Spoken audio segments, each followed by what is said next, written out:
Baik, perkenalkan nama saya Febrani M. NIM 1803030021, jurusan Sosiologi. Pada saat ini saya akan mereview buku tugas harian Sosiologi Politik bab 6. Pada saat ini saya akan membahas judul Powerful Politics and Society and Politics Introduction dan Politik Sosiologi. Baik, pembahasan kerangka teoritis. Setiap kerangka kerja dalam sosiologi politik mendekati studi partisipasi politik dengan perbedaan asumsi dan perspektif.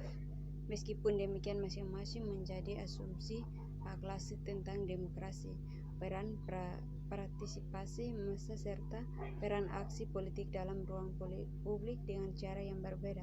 Pekerjaan ini dan banyak arahnya selama 100 tahun terakhir bernawaran sosiologi politik rinci dari partisipasi politik dalam berbagai bentuk yang seperti yang kita akan lihat. Pluralis. Kerangka pluralis sangat menenangkan pada partisipasi politik karena ia berpendapat bahwa partisipasi massa dan persaingan antara kelompok kepentingan adalah inti dan demokrasi masyarakat. Pluralitas kekuasaan dalam masyarakat ternyata termasuk individu warga negara yang mempengaruhi alokasi sumber daya masyarakat dalam sejumlah cara. Perbedaan pandangan pluralis dari partai politik partisipasi menghubungkannya erat dengan menciptakan negara dan dengan demikian melihat partisipasi individu dan kelompok yang sangat penting untuk melangsungkan hidupnya. Partisipasi adalah salah satu cara untuk memahami bagaimana masyarakat berurusan dengan tekanan modernisasi. Partisipasi juga merupakan cara untuk menghasilkan konsekuensi dan integrasi. Pemilu diambil sebagai pengenal terakhir dari keputusan politik dan konflik atas nilai kekuasaan, makanya tidak pernah didatangkan sampai ke titik di mana masyarakat runtuh. 4 faktor mengubah orientasi ideologis publik. Tions terhadap kapitalisme. Yang pertama, peningkatan pembagian kerja dengan multiplikasi peran. Kedua, spesialisasi dalam unit produksi dan sistem distribusi. 3. Penyebab unit-unit kontrol sosial. 4. Diferensiasi spesial, urbanisasi dan pengerasan polisasi. Pada akhirnya abad ke-19 dan setelah revolusi industri, kaum progresif dan populis informasi menetapkan penekanan lebih besar pada perlindungan kepentingan negara, penekanan menjauh dan filosofi kapitalis, pengaturan diri dan tekanan terlihat dan bergeser ke negara itu mendefinisikan kewarganegaraan dengan cara yang mendorongkan kontrol sosial.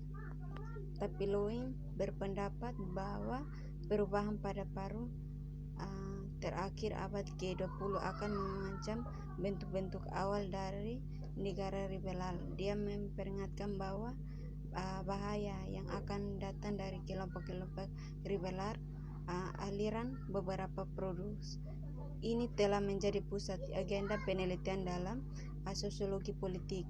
Yang pertama, antroposi institusi kontrol kerakyatan mengakibatkan kecenderungan untuk menyerangkan segala pemimpinan.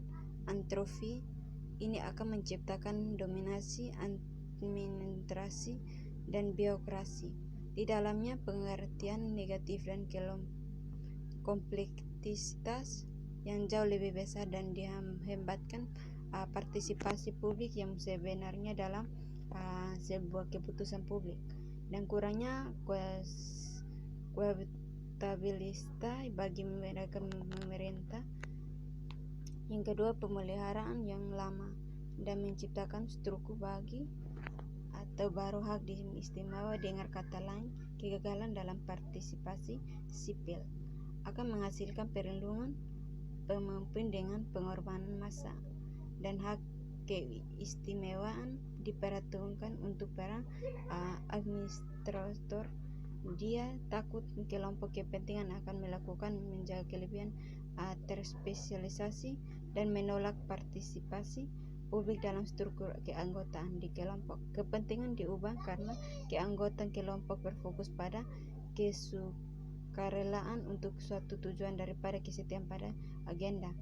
Yang ketiga, membelahnya pemerintah rakyat yang diperlukan hak istimewa yang mengkelompokkan kepentingan yang menganggap opini publik akan menciptakan struktur administratif yang menolakkan perubahan konseptualisasi kewarganegaraan pada abad 20 ini menunjukkan interaksi dengan birokrasi dan organisasi besar dianggap atau ditangkap oleh administrasi negara modern.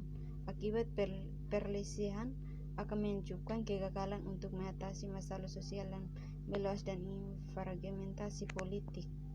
Baik, mungkin penjelasan dari saya kurang jelas, mohon dimaafkan. Terima kasih.